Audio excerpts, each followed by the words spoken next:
Hello दोस्तों, आप सभी को हमारे चैनल नोबल स्टडी वन पर बहुत बहुत स्वागत है। तो दोस्त, आज एक खास जो टॉपिक है आपका मुगल साम्राज्य यानी दिल्ली सल्तनत से है या मुगल साम्राज्य, यहाँ से बहुत इंपॉर्टेंट क्वेश्चन बनते हैं। और इसमें हम एमसीक्यू नहीं देखेंगे, शॉर्ट थ्योरी देखेंगे जो कि किसी भी एग्जाम में बहुत इंपॉर्टेंट है। As a story, short story के माध्यम से जानेंगे कि मुगल का सत्ता कैसे स्थापना हुआ, कहाँ से हुआ। ज़्यादातर जो जो इम्पोर्टेंट मुगल के सम्राट रहे हैं, जैसे कि आपका बाबर हो गया, जहाँ बाबर हो गया आपका, उसके बाद अकबर हो गया, शाहजहां हो गया, जहांगीर हो गया, औरंगजेब हो गया। और आपका इस बीच में शेरशाह सूरी भी आए थे जो कि सूरी वंश का था, उनके बारे में डिस्कस करेंगे। थोड़ा सार संक्षेप में करेंगे क्योंकि एग्जाम की दृष्टि से जितना इंपॉर्टेंट है उतनी ही कंटेंट हमने शामिल किया है। तो दोस्तों, वीडियो को लास्ट तक बनी रहिएगा। और आप जो है कि इसमें इंपॉर्टेंट जो नॉलेज है वो आपको हम दोबारा फोकस कराएंगे इस वीडियो के माध्यम से, ताकि वो आपको याद रहे। सबसे पहले चलते हैं बाबर से। देखिए, बाबर का जो नाम था, ये कभी कभी एग्जाम में ये भी पूछ लिया था कि बाबर का मूल नाम क्या था। तो देखिए, बाबर का जो मूल नाम था जहीरुद्दीन बाबर था। जन्म अगर इसका है तो 24 फरवरी 1483 फरगन्ना में हुआ था। ये पूछा जाता है कि कहाँ के शासक था बाबर, तो ये आपका फरगन्ना का था। बाबर के पुत्र चार थे, हुमायूं, कमरान, अस्कर, हिंदाल। तो ये मेन है आपका हुमायूं। हुमायूं से क्वेश्चन बनता है, इसके बारे में बाद में पढ़ेंगे। बाबर ने भारत पर पहला आक्रमण यूसुफ जाई के विरुद्ध किया था, लेकिन परंतु उसका प्रथम महत्वपूर्ण आक्रमण जो है कि 1526, जिसे पानीपत के युद्ध के नाम से भी जाने जाते हैं। तो क्वेश्चन बार बार पूछा जाता है कि पानीपत का युद्ध कब हुआ था। तो पानीपत का युद्ध जो हुआ था वो हुआ था 1526 ईस्वी में। और इब्राहिम लोदी, जो लोदी वंश का अंतिम शासक था, और बाबर के साथ हुआ था। बाबर विजयी हुआ था और इसी के साथ जो है कि दिल्ली में मुगल सम्राट की स्थापना हुई थी। तो भारत में मुगल वंश की संस्थापक था कौन था? बाबर था। वह मध्य एशिया स्थित फरगन्ना का शासक था। ये क्वेश्चन पूछा जाता है, कहाँ का शासक था? फरगन्ना का। बाबर के पिता का नाम क्या क्या था? उमर शेख था। माता का नाम कुतुल गिनार था और खानम था। बाबर ने पानीपत की प्रथम युद्ध 1526 ईस्वी में इब्राहिम लोदी को हराकर भारत में मुगल वंश की स्थापना किया था। किसको हराकर? इंपॉर्टेंट है, इब्राहिम लोदी को हराकर। और ये लोदी वंश का अंतिम शासक था मेरे दोस्त, याद रखिएगा। और 1526 में लड़ा गया था।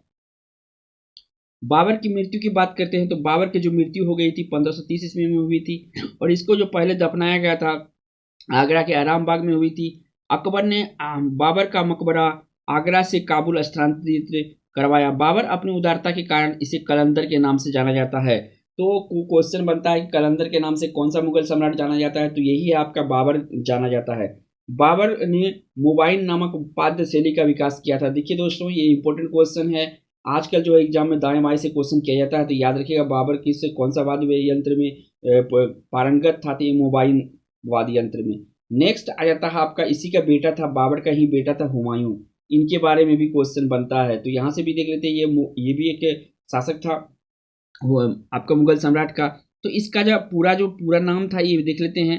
नासिरुद्दीन हुमायूं जो था, इसको दिसंबर में जन्म हुआ था। आगरा के वर्ष के जो है कि अवस्था में सिंहासन पर बैठा था। दिल्ली दिल्ली की गद्दी पर बैठने से पहले हुमायूं बादशाह बदशाह का सूबेदार था। हुमायूं ने राज्याभिषेक के बाद अपना राज्य तीन भाइयों में बांट दिया था, जो राजनीतिक दृष्टि से उसके सबसे बड़ी भूल थी। हुमायूं ने दिल्ली के निकट दीन पनाह नगर की स्थापना की थी। क्वेश्चन बनता है कि दीन पनाह नगर की स्थापना किसने की थी? तो ये किया था आपका हुमायूं ने। हुमायूं द्वारा लड़े गए चार प्रमुख युद्ध है। ये युद्ध बहुत इंपॉर्टेंट है, इसको याद रखना। एक तो दोरहा का युद्ध, ये दोहरैया का युद्ध जो कि 1532 में लड़ा था हुमायूं ने। चौसा का युद्ध 1539 से बहुत इंपॉर्टेंट है, 1539 का चौसा युद्ध। और बिलग्राम का युद्ध जो है कि 1540 में इनके किनके की शेरशाह सूरी के बीच लड़ा गया था, और शेरशाह इसमें विजयी रहा था। याद रखिए, आगे शेरशाह के बारे में भी पढ़ेंगे। सरहिंद का युद्ध जो कि 1555 में हुआ था। हाजी बेगम ने दिल्ली में हुमायूं का मकबरा बनाया था। एक इंपॉर्टेंट और बात आप लोगों को बताना चाहता हूँ, ये जो हुमायूं है, इसका पुस्तकालय से सीढ़ी से उतरते वक्त इसका जो कि मृत्यु हो गया था गिरने के कारण। हुमायूं की सौतेली बहन गुलबदन बेगम ने हुमायूं नामा की रचना की थी। क्वेश्चन ये भी पूछा जाता है कि गुलबदन बेगम हुमायूं नामा की रचना किसने की थी? तो ये गुलबदन बेगम है। नेक्स्ट चलते हैं आपका, तो ये आपका सूरवंश। देखिए, बीच में थोड़ा सा सूरवंश आ गया है। तो सूरवंश का जो संस्थापक था उनके बारे में भी जान लेते हैं। शेर शाह सूरी ने हुमायूं को चौसा का युद्ध जो पढ़े थे आगे 1539 ईस्वी तथा कन्नौज का युद्ध 1540 ईस्वी में हराकर 1540 से 45 तक भारत पर शासन किया था। ये सूर्यवंश का शासक था, याद रखिएगा, इतना इंपॉर्टेंट है। शेर शाह का असली नाम फरीद था, उसे शेर खां की उपाधि बहार खां लोहानी ने दी थी। इंपॉर्टेंट क्वेश्चन है यहाँ से कि बहार खां लोहानी ने किसको उपाधि दी थी? शेर खां को। चौसा का युद्ध में विजयी के बाद उसने शेर शाह की उपाधि ग्रहण की। शेर शाह के शासनकाल में मलिक मोहम्मद जैसी ने पद्मावत की रचना की। किसके शासनकाल में की थी शेर शाह ने? तो पद्मावत के रचना जो है कि शेर शाह के शासनकाल में। शेर शाह सूरी ने सिंधु नदी से बंगाल तक शेर शाह सूरी मार्ग का निर्माण कराया था, जिसे अब ग्रैंड ट्रंक रोड के नाम से जाना जाता है। शेर शाह का मकबरा सासाराम में स्थित है, और ये सासाराम कहाँ पे पड़ता है मेरे दोस्त? तो बिहार में पड़ता है। शेर शाह ने सर्वप्रथम काजी फाजिलात को अमीन ए बंगाल अथवा अमीर ए बंगाल नियुक्त किया था। इतना इंपॉर्टेंट है आपका शेर शाह के बारे में जानना। नेक्स्ट चलते हैं आपका अकबर, जो कि अकबर महान के नाम से भी जाने जाते हैं। तो देखिए, अगर इसका शासनकाल की बात करें तो 1556 से लेकर 1605 तक था। अकबर का जन्म जो है कि 1542 ईस्वी में हुमायूं के प्रवास के दौरान अमरकोट में राणा बीरसाल के महल में हुआ था। अकबर की मां का नाम था हमीदा बानो बेगम था।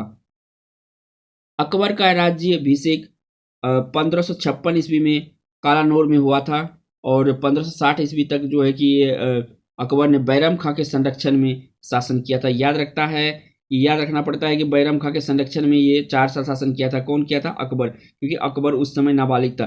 बैरम खां की वकील नियुक्त किया गया था। सिंहासन पर बैठते ही अकबर ने बैरम खां की सहायता से 1556 में पानीपत की द्वितीय युद्ध हेमू विक्रमादित्य को पराजित किया था। अब ये क्वेश्चन बनता है कि जो पानीपत की द्वितीय लड़ाई है किनके किनके बीच लड़ा गया था? तो पहला तो आपको बता ही दिए, तो दूसरा लड़ाई जो है कि अकबर और हेमू के बीच लड़ा गया था। ईस्वी बहुत इंपॉर्टेंट है, बहुतों बार एग्जाम में पूछा गया है। तो 1556 में, और 1576 को हल्दी घाटी की प्रसिद्ध युद्ध में अकबर के सेनापति राजा मान सिंह ने मेवाड़ के शासक महाराणा प्रताप को पराजित किया था। ये भी इंपॉर्टेंट है, 1576 में हल्दी घाटी के युद्ध हुआ था। बुलंदशहर दरवाजा अकबर द्वारा गुजरात जीतने के उपलक्ष्य में बनाया गया था। इंपॉर्टेंट है ये बात भी। अकबर ने फतेहपुर सीकरी में धार्मिक परिचर्चाओं हेतु इबादत खाने की स्थापना और 1575 ईस्वी में की थी। ये था अकबर के बारे में। नेक्स्ट है आपका जहांगीर। इसके बचपन का नाम था सलीम था। इसने नासिरुद्दीन की उपाधि धारण की थी। सिंहासन पर बैठते ही जहांगीर के पुत्र खुसरो ने विद्रोह करवा दिया था, जिसे जहांगीर ने पकड़वा कर अंधा करवा दिया था। जहांगीर ने सिख के 5वें गुरु, इंपॉर्टेंट है यहाँ से, 5वें गुरु अर्जुन देव को शहजादा खुसरो की सहायता करने के कारण फांसी की सजा दी गई थी।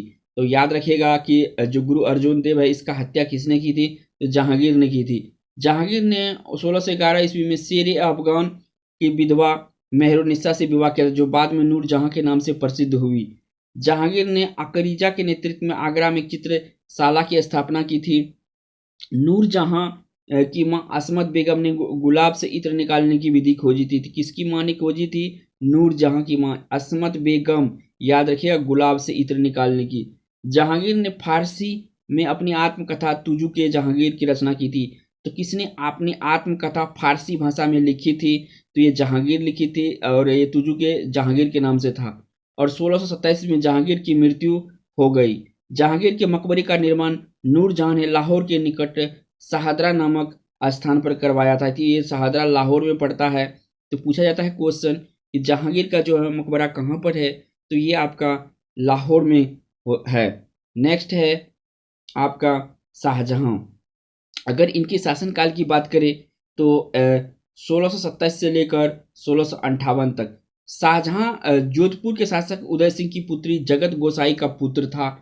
इसके बचपन का नाम खुर्रम था। अहमदनगर के वजीर मलिक अंबर के विरुद्ध सफलता की खुशी में होकर जहांगीर ने खुर्रम को शाहजहां की उपाधि प्रदान की थी। इंपॉर्टेंट है ये बात। तो खुर्रम इसका पहला नाम था शाहजहां का, उसके बाद में शाहजहां इसको प्रदान की गई थी। इसके पिता जी द्वारा, जो इसके पिता है जहांगीर। इसका विवाह नूरजहां के भाई आसफ खां की पुत्री अर्जुनमंद बनो बेगम से हुआ था। देखिए, अर्जुनमंद बनो बेगम से हुआ था, जो बाद में मुमताज महल के नाम से प्रसिद्ध हुई। जहांगीर के सबसे छोटे बेटे शहरयार का विवाह नूरजहां के पहले पति से उत्पन्न पुत्री से हुआ। जहांगीर के आसफ खां की सहायता से सिंहासन पर अधिकार कर लिया। इसके समय में खाने जहां लोदी का विद्रोह हुआ एवं कंधार मुगलों के हाथ से निकल गया।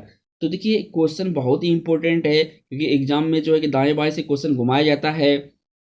किस मुगल शासक के हाथ से कंधार निकल गया था? तो ये जहांगीर के शाहजहां के शासनकाल में।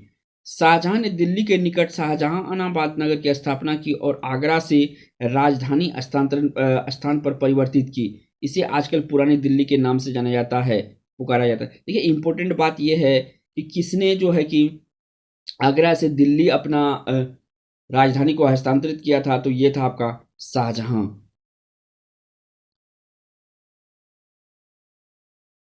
इसी सुरक्षा में दुर्ग का निर्माण कराया, जिसे आज लाल किला या लाल जिसे जिले लाल किला या किले ए मुबारक के नाम से जाना जाता है। इंपॉर्टेंट है आपका, किले ए मुबारक किनको कहा जाता है? तो ये लाल किला को कहा जाता है, याद रखिएगा। और ये एक सुरक्षा घेराबंदी था जो किसी भी सैनिक के लिए होता है। आज इसे लाल किला के नाम से जाना जाता है। क्वेश्चन इंपॉर्टेंट होता है कि जो लाल किला है इसका निर्माण किसने करवाया था? तो आप देख सकते हैं कि शाहजहां ने इसका निर्माण कराया था। उसने स्वयं अपनी बेगम मुमताज महल का मकबरा आगरा में बनवाया, जो ताजमहल के नाम से प्रसिद्ध है। ये भी पूछा जाता है कि ताजमहल का निर्माण किसने कराया था? आप सभी जानते हैं कि जो शाहजहां था उन्होंने किया। ताजमहल के निर्माण में 20 वर्ष का समय लगा। इसका निर्माण का कार्य 1632 ईस्वी में आरंभ हुआ और 1666 ईस्वी में शाहजहां की मृत्यु के वर्ष कैद में रहने के बाद हो गई थी। नेक्स्ट है आपका औरंगजेब, जो कि शाहजहां का ही पुत्र है।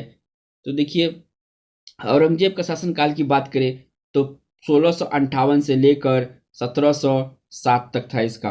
औरंगजेब का जन्म जो है कि उज्जैन के दोहद नाम का स्थान पर हुआ था। सिंहासन पर बैठने से पहले यह दक्कन का गवर्नर था। कहाँ का गवर्नर था? दक्कन का गवर्नर था। पूछा जाता है कि औरंगजेब कहाँ का गवर्नर था सिंहासन पर बैठने से पहले? तो ये दक्कन का गवर्नर था। औरंगजेब आलमगीर के नाम से सिंहासन पर बैठा।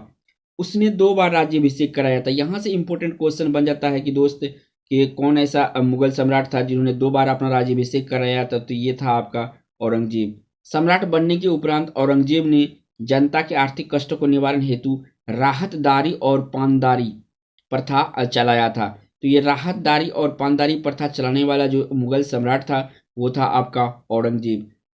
आदि करों को समाप्त कर दिया था। औरंगजेब ने अपनी बेगम के आग्रह पर ताजमहल की प्रकृति यानी ताजमहल जैसा जो कि निर्माण कराया था, जिसे बीबी का मकबरा या द्वितीय ताजमहल के नाम से जाना जाता है और यह औरंगाबाद में स्थित है। तो ये भी क्वेश्चन पूछा जाता है कि जो आपका औरंगाबाद में जो द्वितीय ताजमहल है उसका निर्माण किसने कराया था? तो औरंगजेब ने कराया था। यह औरंगजेब यहाँ औरंगाबाद में स्थित है। औरंगजेब की मृत्यु हुई और इसे दौलताबाद में स्थित फकीर बहानुद्दीन की कब्र में अहाते में दफनाया गया। तो ये एक इम्पोर्टेंट क्वेश्चन है यहाँ से कि औरंगजेब को कहाँ पर दफनाया गया या मकबरा कहाँ है? तो ये दौलताबाद में है। तो दोस्तों इस वीडियो में खास पेशकश यही था कि आपका जो मुगल सम्राट का जितने भी इम्पोर्टेंट सम्राट थे उनके बारे में हमने सार संक्षेप और जहाँ पे हाईलाइट हो सकते थे वहाँ पे क्वेश्चन हाईलाइटेड कर दिए हैं। अगर वीडियो एक बार में आपको नहीं समझ में आ रहा, 2 बार वीडियो देखिए, आपको क्लियर हो जाएगा। तो इस वीडियो में इतना ही। फिर होगी आपसे मुलाकात एक नई वीडियो में। तब तक के लिए जय हिंद दोस्तों।